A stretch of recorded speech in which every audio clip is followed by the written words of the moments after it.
Hi guys, welcome to my channel. If you're new here, my name is Jen Nxumalo. If you enjoy my content, please make sure that you join us by clicking that red subscribe button on the bottom, and also don't forget to smash that like button. That is if you enjoy my content, as well as engaging in the comment section. I may not get to all of the comment like all at once, or maybe the first few days when the video is posted, but I do eventually get to them and I do read all of them. And so I appreciate reading your stories, just reading your comments, you guys. They put a smile on my face. And so with that being said, let us get into the content of this video. So we're continuing with the Wealthy Wellness and Life Diaries. As I said, I am going to be just majority of my videos, I'm going to be fitting them into this because I feel like it fits the things that I'm trying to do as I'm working on building my wealth, as well as just improving my life. And so I'm going to be sharing my journey, my insight with you guys. And so on today's video, I want us to take it further in the video that we spoke about in the previous week where we spoke about healing your money relationships. I spoke about learning to forgive yourself on your past money mistakes. And on this video, I want us to look at how do you learn from your past financial mistakes and rewrite your story so that you can grow from there, instead of just sitting in that space whereby you are just regretful, but you are not progressing forward. And so I want us to break it down even further for that particular component that I spoke about in the previous video. So with that being said, let us get into it.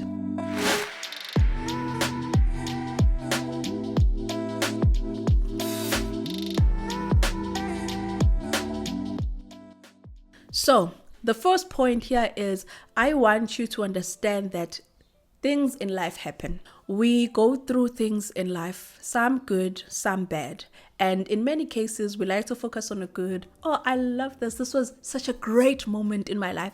This was such a great milestone. But then whenever there's something bad that happens in our lives, we frown on it. We curl up. We judge it, and we refuse to learn anything from it. We refuse to move from that, or even to take anything positive out of it, because in our minds, that was such a bad experience. And I'm not saying that we're supposed to just say, oh, when bad things are happening, oh, this is amazing. That is not realistic. But what I'm saying is, once you have passed that moment, it is very important your attitude towards it. You can either choose to learn and grow from that, or let it drown you.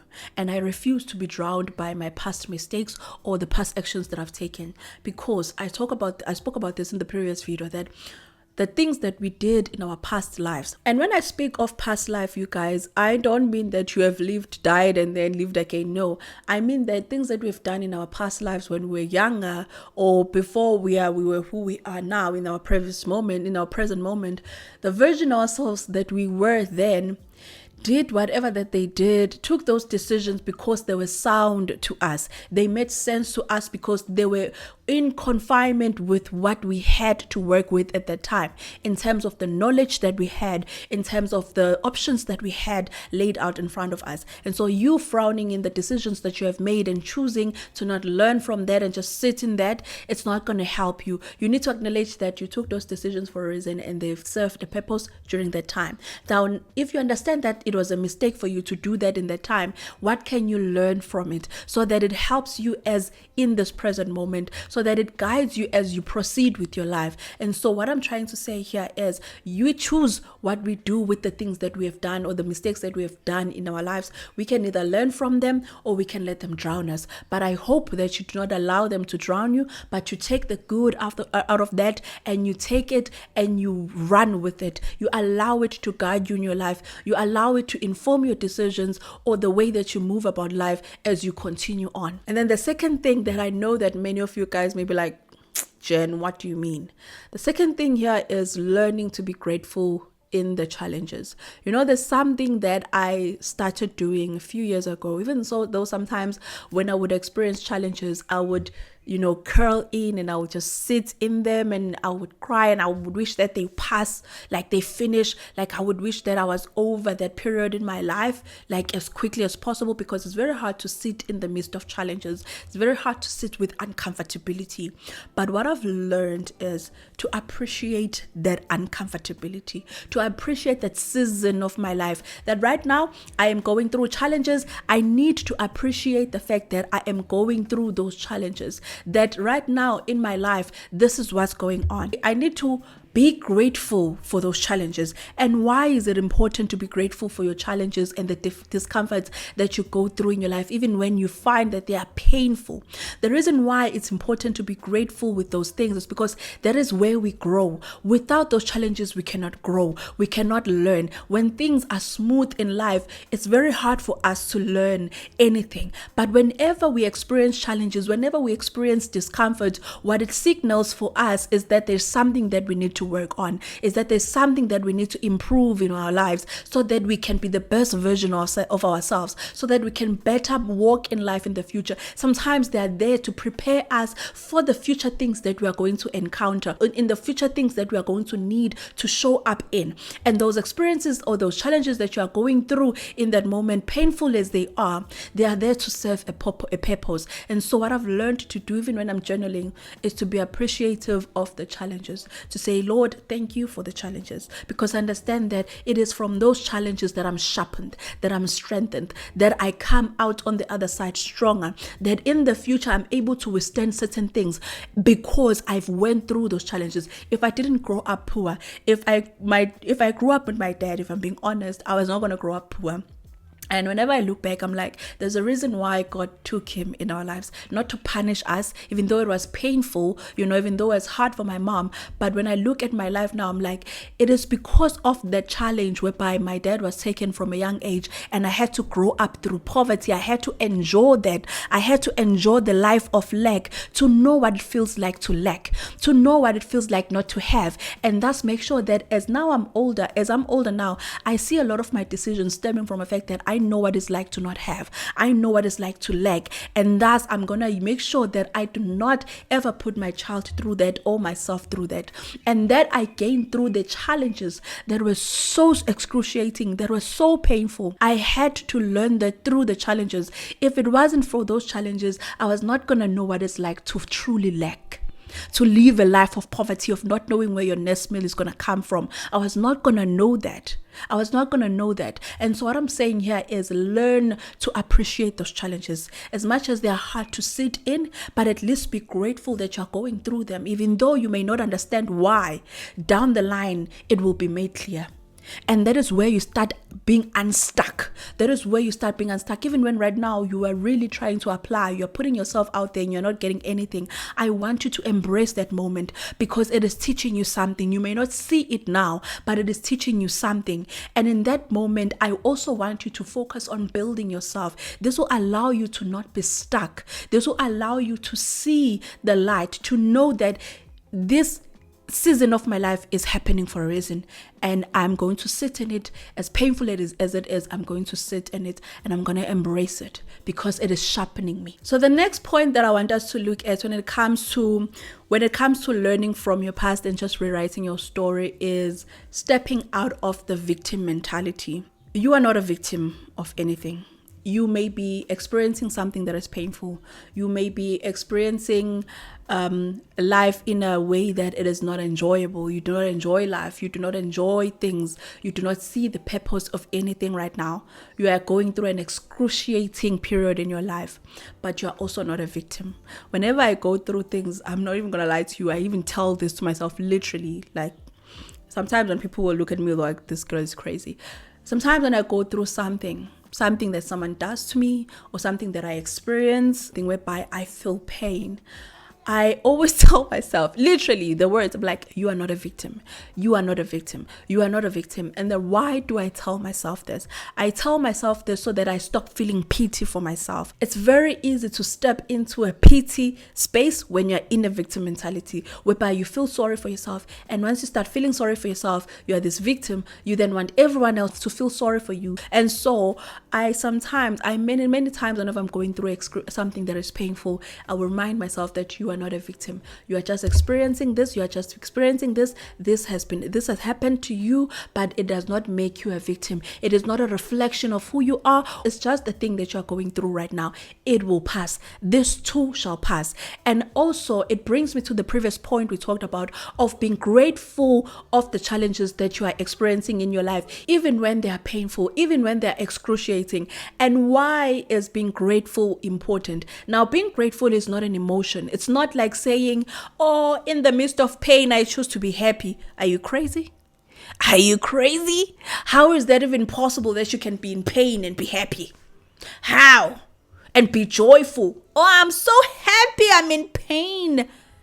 How is that possible? That would be a form of insanity. It would be a form of insanity because that means that you are not acknowledging the feeling that you are in. That is a form of insanity. So I'm not saying be insane. Well, when it comes to being grateful, it's not an emotion. It is a state of being. You choose to be that person, or you step into that form of being, whereby instead of looking at everything in one side, you just choose to be neutral. You choose to be neutral. Literally, being grateful is just choosing to be neutral. To say, I'm not going to judge this, that it's good or bad. I'm just going to be here and just be present and just be grateful that I'm here. I'm grateful that things are this way. I know that right now I'm sounding very deep or philosophical, but it's how my mind works sometimes.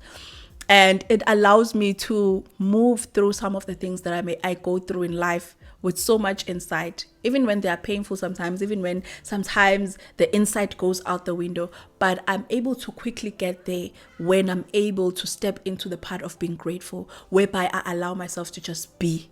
Allow myself to not judge the situation. That is why I love meditation, because when you are meditating, you sit with yourself and your thoughts, and when they're coming, you don't judge them.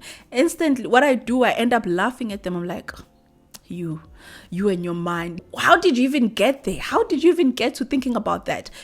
And so being grateful is a state of being. And why I'm encouraging you guys to be grateful in the midst of challenges, it's because once you step into the space of being grateful, it means that you are no longer judging your situation as good or bad, which then mitigates the factor of victim mentality. You cannot be grateful and be a victim at the same time. They cannot coexist, because if you choose to be a victim, that means that you are judging the situation as bad, and thus it is something that is happening to you, and it is not something that is nice, and that is you judging the situation. But you can't be grateful.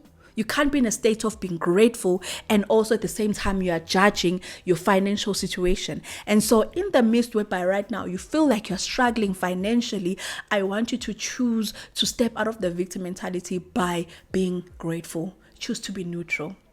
Sit in that. Sit in that. As painful as it is, sit in that. But do not judge it as bad or good. Just be grateful. And how do you do this? You sit down every day, you journal, and actually start saying, I'm grateful for 1, 2, and 3. I'm grateful for the challenges I'm experiencing right now. I'm grateful that things are not going my way even when I wish they would, but I understand that they are there to sharpen me. They are there to prepare me.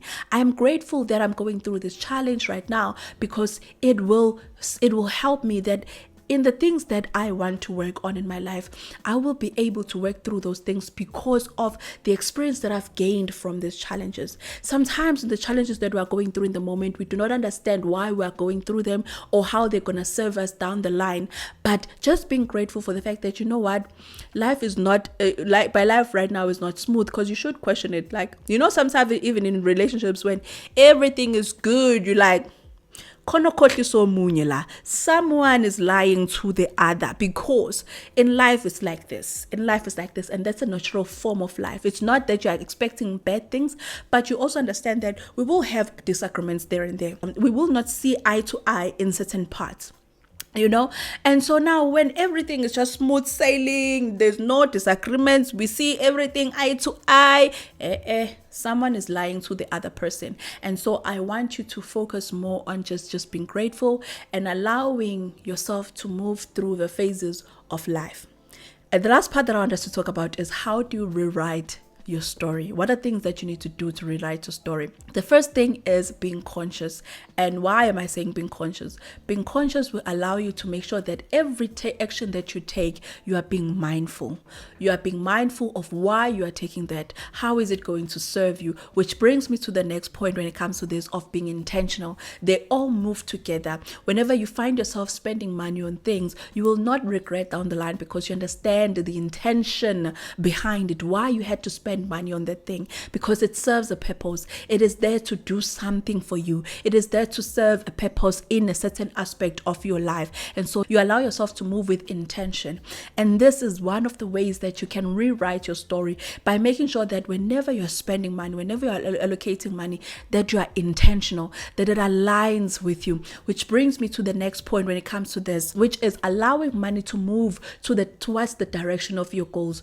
We set goals beginning of the year. Now what you do is every time you get paid, you allow money to go and nourish those goals, so that those goals can come to fruition. You use this pot where your money is, and then you allow it to flow in the direction of your goals. And this allows you to move with intention, because you understand that if I spent 3,000 grand here, it was to serve me in this way, and which then helps me to work towards my goal. And thus you will have less and less things whereby you are regretting your decision, because you understand that with each and every decision that you have taken about your money or where your money must go was fueled by direction, was purposeful, was fueled by your goals. And then the last point, learn to take accountability and allow yourself to learn from your mess up, from your mistakes. Mistakes, we do them because we are informed by the decisions by the circumstances in that moment, but it does not make you less than. It just means that you need to learn from those mistakes. You need to take accountability. Stop making everything else everyone else's fault, because when you do that, you become the victim. You take all the power away from you and you make yourself helpless. And the last thing that I would want for you or for me is to be helpless. Take accountability, because the moment you take accountability, then you allow yourself to move in this life with purpose. You're going to be more purposeful. You're going to be more aligned. You're going to be clear about what is it that you want and how can you get there. And then your steps will be informed by that. Whenever you miss a step, allow yourself to take accountability for that step, for that mishap. That you know what, I was supposed to take the step on the right, but I took one on the left. And you know what? It is okay. It was okay. I can always redirect myself to the path that I want to go to. And so that is it when it comes to this video. I wanted to share these points with you as a way to encourage you as you're working on yourself, working on your finances, working on your life, that just be mindful of these things so that you get yourself unstuck and keep moving, keep it going, and so that you can start glowing from the inside out. With that being said, I'll see you on the next one. Please make sure that you take good care of yourselves. Bye.